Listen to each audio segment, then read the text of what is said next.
When India and Pakistan clash in a T20 World Cup, you expect fireworks. You expect a down-to-the-wire thriller. It's the rivalry that stops the cricketing world. But their latest showdown, well, it wasn't that. What was supposed to be a nail-biter turned into an absolute demolition. And you know, this line from The Guardian just nails it, doesn't it? It perfectly captures the vibe of the whole match. A day of sheer dominance for one side, and just utter despair for the other. This wasn't just a loss for Pakistan. This was a statement from India. So how did the most hyped-up showdown in global cricket turn into what some are calling its most one-sided mismatch? Let's get into it and break down exactly what happened.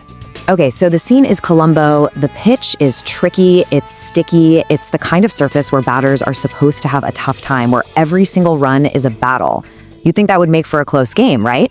Well, instead, those conditions just ended up showing the massive gap between the two teams on that day. And these are the numbers that tell the whole story. India puts up 175, and Pakistan, they get bowled out for just 114. Look, a 61-run win in a T20 is a thrashing. So the real question is, how did India get so many runs on a pitch that was supposed to keep things tight? Well, the answer, believe it or not, it pretty much comes down to one man. Because while pretty much every other batter out there was struggling, one player delivered what the source material brilliantly called a glorious anomaly. An inning so out of this world, it basically defied reality and decided the entire match on its own. But here's the crazy part. It all started so precariously for India. Their star opener, Abhishek Sharma, he's out for a duck. And the hero of the day, Ishan Kishan, was living on a prayer.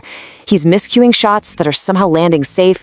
He chops a ball onto his own stumps that just misses.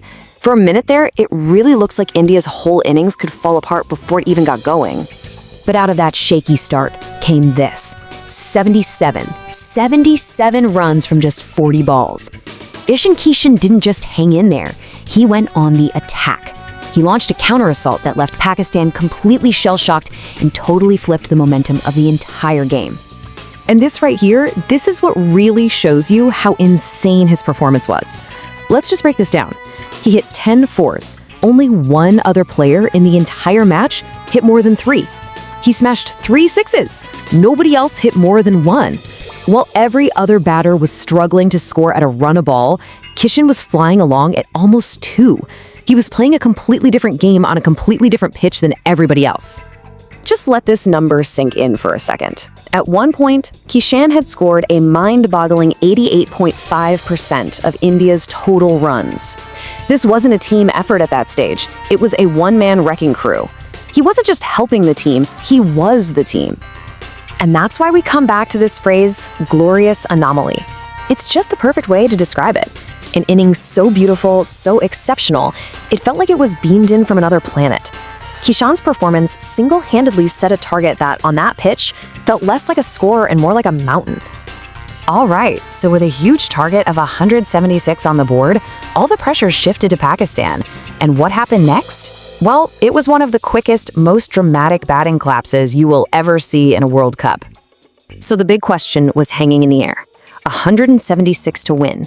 Yeah, it's a tough pitch, but Pakistan has some serious firepower, right? So there was still hope, for a moment. But that hope, it didn't last long. In fact, it was pretty much gone in a flash. It started bad, and then it got so much worse. First over, Hardik Pandya bowls a wicket-maiden. For those who don't know, that's 6 balls, 0 runs, and 1 wicket. Then, the master, Jasprit Bumrah, comes on and fires in a perfect, toe-crushing Yorker to get Saim Ayub. And then just 4 balls later, the captain himself, Salman Agha, just chips an easy catch. I mean, the chase was basically dead on arrival. And this timeline just shows you how fast this whole thing unraveled. Just look at it.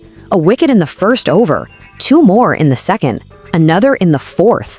That's 4 of their best batsmen gone inside just 17 balls of the innings. It was a procession, it was brutal. Look, for Pakistan to have any shot at winning this game, their top 4 batters needed to score. They needed to build a platform. Instead, they combined for a grand total of just 15 runs. 15! You absolutely cannot win a big game, let alone a World Cup match, when your foundation just crumbles like that. And so you get the inevitable result. Pakistan all out skittled for just 114. It was a really humbling scoreline that just perfectly captured how clinical and relentless India's bowlers were on the day. Now, a beatdown like this isn't just about winning a single game. It sends massive shockwaves through the tournament standings.